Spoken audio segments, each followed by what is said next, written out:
Hi guys, my name is Carlos from Epson. I'm here to talk about the Epson laser projection TV. I'm sure you've read about it or you've heard about it. So in this video, I'm going to walk you through the process it takes to get it installed. So how long does it take to actually install the Epson laser projection TV? I would encourage you to enjoy the installation. It takes about 3 to 4 hours, and I would also encourage you to have somebody to help you, not because it's complicated, but because the size of the screen would probably be better suited if you have somebody to help you mount it on the wall.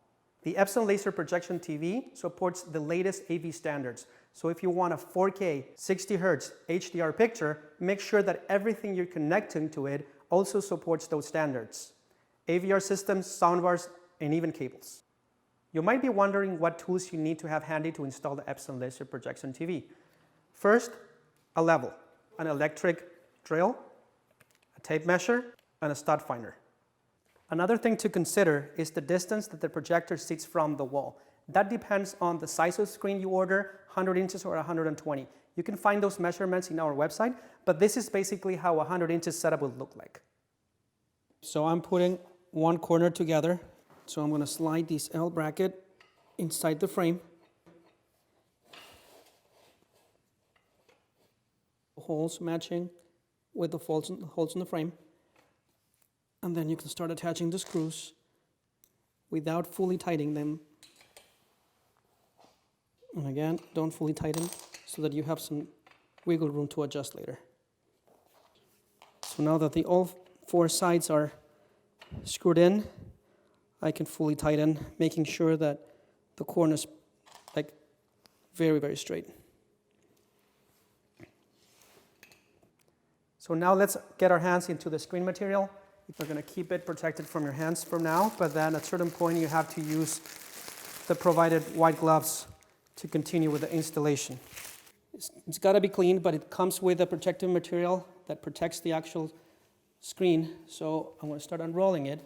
The one important thing is that the screen material is actually facing down. What you're seeing here is the back of the screen. There's no problem touching it, and that's the way you want to keep it. Never try to turn it upside down because the material will probably break. It's not a very good thing to try to lift it. So you just leave it that way, and then you put the frame on top of it and just start working with the springs. We're now going to put the frame on top of the screen material. Here, the other thing to pay attention to is that the screws need to be facing upwards. And then you center the frame on the screen material, and we're going to start working on the springs, attaching the springs to these holes on the inner edge of the frame. You will find a box of springs that will basically keep the tension on the screen material. So I'm going to attach this spring to these holes on the screen. As you can see, the back of it is shiny black. The actual screen material is gray. You don't need to use the gloves at this point because you're not touching the front of the screen. So I'm going to attach one spring here to the screen material, and then I'm going to use this tool to extend it and attach it to the inner side of the frame.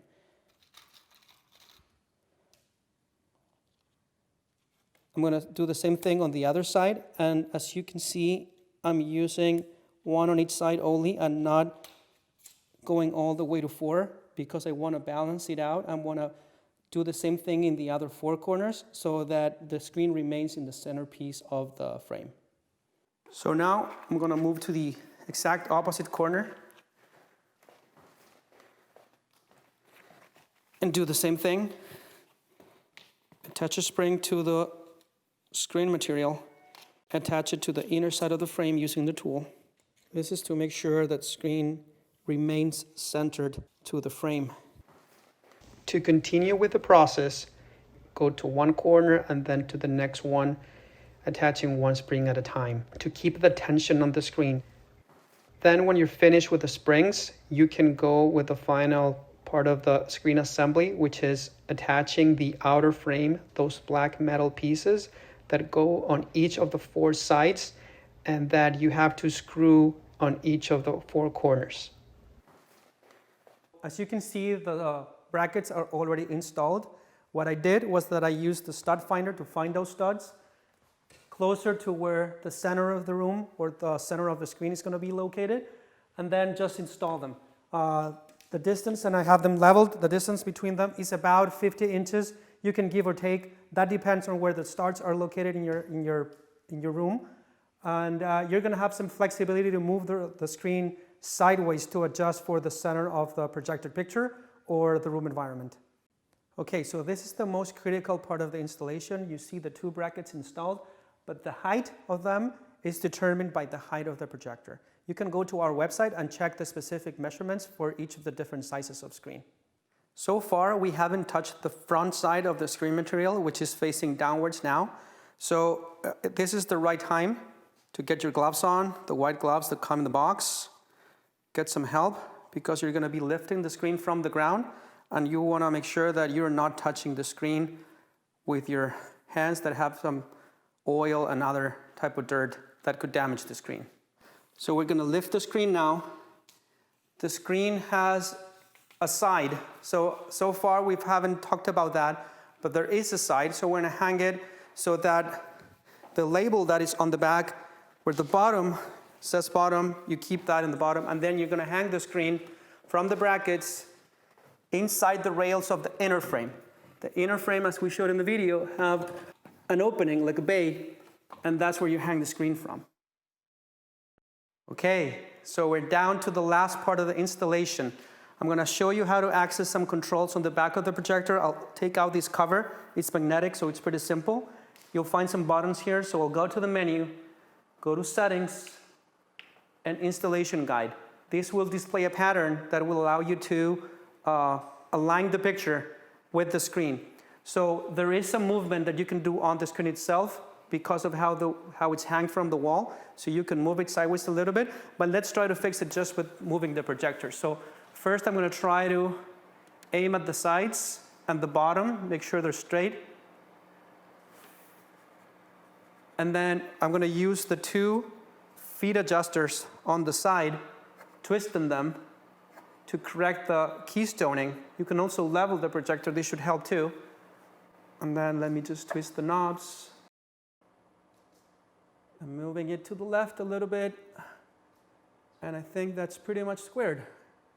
You do have some digital tools to compensate for the overspraying so that it matches perfectly the picture, but you can also start, and you should start by playing with the physical elements of the projector to match the screen. And you want to make sure also that you adjusted the focus correspondingly so that the picture is as sharp as it possibly can. That'll change a little bit the size of the projector picture, so you want to make sure it's focused before you finalize your adjustments. Before I show you some content, I just want to show you some quick last tip. If you get closer, and hopefully this is not the case, but you might see a little bit of overspray on the bezel. So there's a way to get rid of it. I'm going to go to the projector menu, and then Settings, and then hit to the blanking feature. This will basically project a black line instead of content in each of the sides. So I'm going to go to the bottom, and I'm going to start increasing that. I'm not sure if you can see that in the video, but basically the black is going up, but that allows you to correct any overspray on the frame. So here we have it perfectly straight, and the same thing would apply, and I would advise to try to use, again, the physical corrections first, but if you need to, you can go to quick corners and make adjustments if you're not hitting the right corners of the screen. So I'm going to just show you here the effect of it. I'm going to do the top left corner. I'm going to bring it down, and you can see how the image corrects itself in case you're not hitting the exact corners of the screen. So I'm going to bring it back to the original setting. And you're done with installation. So now I can show you some content. This is a 4K 60 Hz file. The lights are on, and look how bright the picture looks. The contrast, the detail, the brightness, and it just looks amazing.